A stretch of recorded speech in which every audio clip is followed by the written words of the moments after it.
नमस्कार, आप देख रहे हैं महोबा न्यूज और मैं हूं आपके साथ सुमित तिवारी। लगातार हमारे दर्शकों की एक चाह थी कि महोबा न्यूज टीम पहुंचे यहां पर विजय सागर पक्षी विहार। तो आज हम सभी लोग विजय सागर पक्षी विहार पहुंच चुके हैं और यहां पहुंचने के बाद आज हम आपको बताएंगे कि आखिर क्या है इतिहास विजय सागर पक्षी विहार महोबा का।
यहाँ पर सुबह घूमने के साथ लोग आकर यहाँ पर बंदरों के लिए खाना भी लेकर आते हैं और यहाँ के हम लोगों को बता देना चाहते हैं कि लोग यहाँ पर जो घूमने आते हैं ये कभी किसी का नुकसान नहीं करते।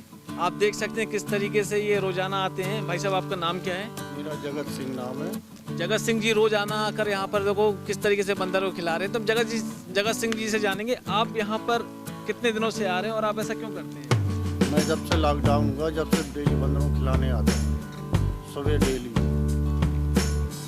यहाँ पर आने के बाद जब आप आते हैं इनको खिलाने के लिए तो आपको कैसे खुशी होती है? क्योंकि आपके हाथ में देख रहे हैं बिस्किट भी है, अभी रोटियां भी दे रहे हैं और ये सब ऐसे मतलब साथ में इकट्ठे हो गए जैसे कि एक घर परिवार का हिस्सा हो। ये मेरी इच्छा है, खुशी है, मैं बंदरों के लिए खिलाता हूँ। मैं इच्छा का अनुसार खिलाता हूँ। आप महोबा के ही हैं? मैं किड़ारी का रहने वाला हूँ। एसपी ऑफिस में मेरी पोस्टिंग है। आप देख सकते हैं कि इस सारी बंदरों के तरीके का हम लोग बताना चाहते हैं कि किस तरीके से कितने साधारण तरीके से यहाँ पर ये बिस्किट का आनंद ले रहे हैं और रोटियों का आनंद ले रहे हैं। तो लोग अगर आकर इनको खिलाना चाहें तो खिला सकते हैं आराम से। ये कभी किसी का कोई नुकसान नहीं किया करते हैं।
विजय सागर पक्षी विहार में आने के बाद आप सभी को दिखाएंगे हम यहाँ के तालाब का दृश्य। आप तो हमारे कैमरे में देख सकते हैं पीछे दूर दूर तक किस तरीके से कितना सुंदर है ये तालाब। और कहते हैं कि यहाँ की जब लोगों से पता करने की कोशिश की हमने, यहाँ के इतिहास के बारे में जानने की कोशिश की, तो विजय पाल चंदेला एक राजा हुआ करते थे मध्य प्रदेश की।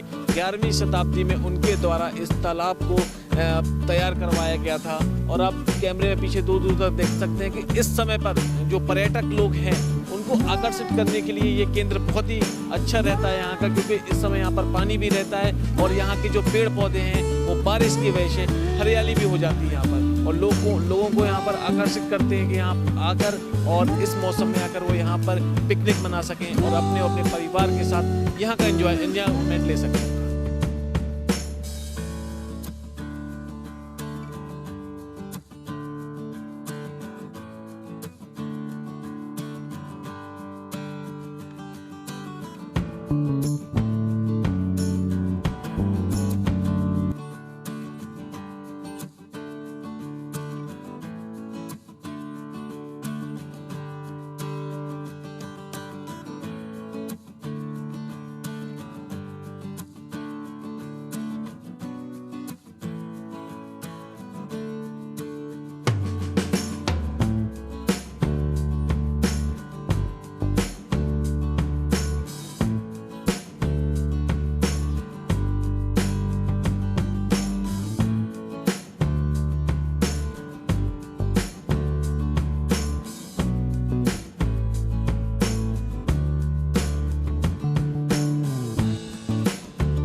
सफर को आगे बढ़ाते हुए हम जंगल की ओर आ चुके हैं और यहाँ पर जानकारों का मानना है कि यहाँ पर एक आलाउदल का किला हुआ करता था।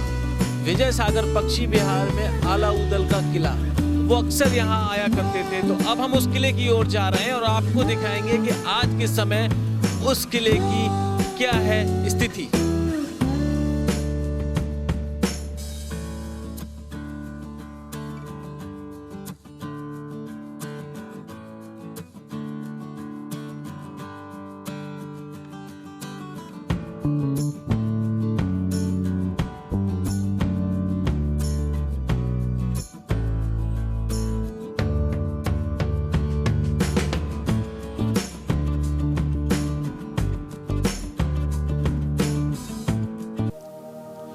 अब हम आ पहुंचे हैं आलाउदल के उस किले पर जो कि विजय सागर तालाब में स्थित था। आज इसके हालात कितने जर्जर हैं, सिर्फ टूटी हुई पट्टियां रह गई हैं और इतिहास के पन्नों में आलाउदल की जो गाथाएं कही जाया करती थी उसका प्रमाण कहीं ना कहीं अब धूमिल होता जा रहा है। आप देख सकते हैं कैमरे में सिर्फ मात्र वो दीवार रह गई हैं और इसके अलावा सारे हर बारिश दर बारिश ये टूटता ही जा रहा है और अगर ऐसा ही चलता रहा तो आने वाले समय में इसका अस्तित्व ही खत्म हो जाएगा। हम अपनी इस खबर के माध्यम से जिला प्रशासन और पुरातत्व विभाग के सभी अधिकारियों से निवेदन करना चाहते हैं कि ये हमारा इतिहास है, इसको हमें जिंदा रखना है। तो आप सभी लोग भी कोशिश करें कि इसको हम जिंदा रख सकें, हमारी आने वाली पीढ़ियों को इसके बारे में हम बता सकें कि क्या है हमारे आलाउदल का इतिहास और उनके द्वारा जितने किले मठ बनाए गए थे उनका इतिहास क्या है। आप हमारे इस कैमरे में देख सकते हैं कितनी सुंदर जगह है ये, और उसके साथ भी इतिहास के पन्नों में लिखा था कि ये जो किला है वो आलाउदल का है, क्योंकि 11वीं शताब्दी में विजयपाल चंदेला ने विजय सागर पक्षी विहार का निर्माण किया था और उस समय से ही इन दोनों को एक साथ ज्वाइंट कर एक पर्यटन के क्षेत्र में बढ़ाने के लिए 1990 में विजय सागर तालाब को विजय सागर पक्षी विहार में कन्वर्ट कर दिया गया था ताकि टूरिज्म पर्यटक को हम इसमें बढ़ावा दे सकें। और जब से लगातार यहाँ पर हर बारिश के समय पर लोग आते हैं और अपने दूर दराज से लोग आकर अपने घर वालों के साथ में परिवार के साथ में यहाँ का लुत्फ उठाते हैं। तो हम सभी लोग भी चाहते हैं कि हमारा जो जिले का इतिहास है वो लोगों को पता रहे। पर इस तरीके से अगर आप कैमरे में देखिए आप क्या हालात हैं इसके, अगर इस तरीके से यहाँ के हालात होंगे तो आखिर हम अपने इतिहास को किस तरीके से जिंदा रख सकेंगे। हमारी इस विशेष रिपोर्ट में हमने दिखाने की कोशिश की आपको कि जितने भी पुरानी चीजें हैं वो लोगों तक कैसे उसका प्रमाण पहुंचे और कैसे उसकी जानकारी मिले। तो हम सभी लोगों से यही कहना चाहते हैं कि कम से कम जो हमारा इतिहास है उसको जिंदा रखें।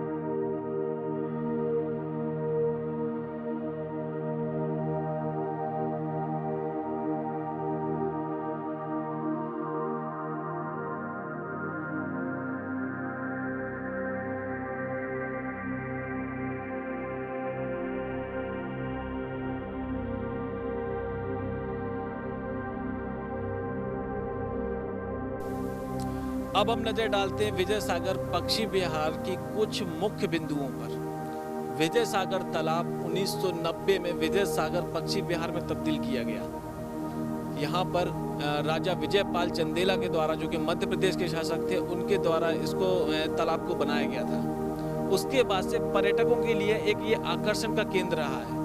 इसकी एक खास बात है कि दिसंबर से लेकर फरवरी तक के बीच में यहाँ बताया जाता है जानकारों के द्वारा कि साइबेरिया से यहाँ पर तरह तरह के पक्षी आया करते हैं, जिसमें नीडेड प्रैंक और कोट्स और कार्निबिल्स जैसी पक्षी पाए जाते हैं जो कि देश में और कहीं देखे नहीं जाते। तो ऐसे पक्षी जब यहाँ पर आते हैं तो कुछ ना कुछ विशेषताएं तो होंगी यहाँ की जो यहाँ तक आते हैं। तो पर्यटन के क्षेत्र में हम हमेशा कोशिश करते हैं कि यहाँ को बढ़ावा दिया जा सके, पर कहीं ना कहीं कुछ ना कुछ चूक तो रह जाती है विभागों के द्वारा और कुछ हमारे और आपके द्वारा। सबसे पहला पॉइंट यहाँ की साफ सफाई। जितनी यहाँ की जिम्मेदारी विभागों की है, विभागों और पुरातत्व विभाग की है, उतनी जिम्मेदारी हमारी और आपकी है। अगर हम यहाँ आते हैं तो यहाँ पर देखो तरह तरह की गंदगी पाई जाती है, वो कहीं ना कहीं आप और हम ही कर रहे हैं। तो हमें विशेष तौर पर ध्यान रखना होगा, ये हमारा इतिहास है। ये हमारे इतिहास में जब लोग तभी यहाँ पर आएंगे, पर्यटन को तभी यहाँ पर मौका मिलेगा, तभी ये इतिहास के पन्नों पर जुड़ पाएगा जब लोग यहाँ बाहर से आएंगे। और इसकी साफ सफाई की जिम्मेदारी हमें और आपको उठानी पड़ेगी। साथ में हम सभी विभागों से और जिला प्रशासन से और सरकार से भी निवेदन करते हैं कि ये एक ऐसी जगह है जहां पर प्रमाणित है कि साइबेरिया से यहाँ पर पक्षी आते हैं दिसंबर से लेकर फरवरी के बीच में, और ऐसा पर्यटन स्थल शायद और कहीं नहीं होगा। एक और जानकारी मैं आपको देना चाहता हूँ, wild life sanctuary Uttar Pradesh में वाइल्ड लाइफ सेंचुरी के 25 स्थान घोषित किए गए हैं। उनमें से एक स्थान महोबा का विजय सागर पक्षी विहार है। तो आप ये मान सकते हैं कि इस जगह को जब इतिहास में 25 उत्तर प्रदेश की जगहों में से एक स्थान दिया गया है तो इसका महत्व कितना होगा। तो इतने इसके महत्व को हमें लोगों तक पहुंचाना है, अपने देश विदेश में हर जगह तक इसके प्रमाण को पहुंचाना है, ताकि लोग इसके बारे में जाने और इसको देखने के लिए इच्छुकों और महोबा शहर आए और विजय सागर पक्षी विहार अपने परिवार के साथ घूमें। और इसके साथ में तरह तरह के जो पक्षी यहाँ पर पर्यटन के लिए आया करते हैं उनके बारे में लोग जाने और सभी लोगों को यहाँ पर बताया जाए कि क्या है महोबा नगर के विजय सागर पक्षी विहार की खास चीजें। इसके साथ में आप सभी लोगों से हमारा एक विनम्र निवेदन है कि आप सभी लोग अगर अपने परिवार के साथ यहाँ पर आते हैं, पिकनिक मनाने के लिए यहाँ पर आते हैं, तो यहाँ पर साफ सफाई का विशेष ध्यान रखें ताकि लोग यहाँ पर आके अच्छे तरीके से अपने परिवार के साथ यहाँ पर समय व्यतीत कर सकें। और महोबा न्यूज़ टीम के हमेशा प्रयास रहा है, उसने हमेशा महोबा के पर्यटन को आगे बढ़ाने की कोशिश की है। हमने अपनी पिछली पुरानी खबरों में भी दिखाने की कोशिश की, चाहे सालट की हो, चाहे महोबा की जितने भी खखरा मठ हो, हर जगह हम यही कोशिश करते हैं कि महोबा के इतिहास को, महोबा के पर्यटक को हम आगे बढ़ा सकें। और आप सभी लोग इस चीज को देखें, ज्यादा से ज्यादा शेयर करें ताकि लोग यहाँ को देखें, विभाग के लोग यहाँ को देखें और यहाँ के कुछ ना कुछ यहाँ का बदलाव हो सके और इसका सौंदर्यीकरण के लिए कुछ ना कुछ सरकार यहाँ पर पहल कर सके। और अगर आपको हमारी ये रिपोर्ट पसंद आई है तो हमारे चैनल पर जाकर लाइक और सब्सक्राइब जरूर करें ताकि महोबा जिले के साथ में अब जो महोबा न्यूज़ बुंदेलखंड में हो चुका है, विस्तार से बुंदेलखंड की सारी खबरें आप तक हम पहुँचा सकें। फिलहाल खबरों में इतना ही, बाकी खबरों के लिए देखते रहें महोबा न्यूज़।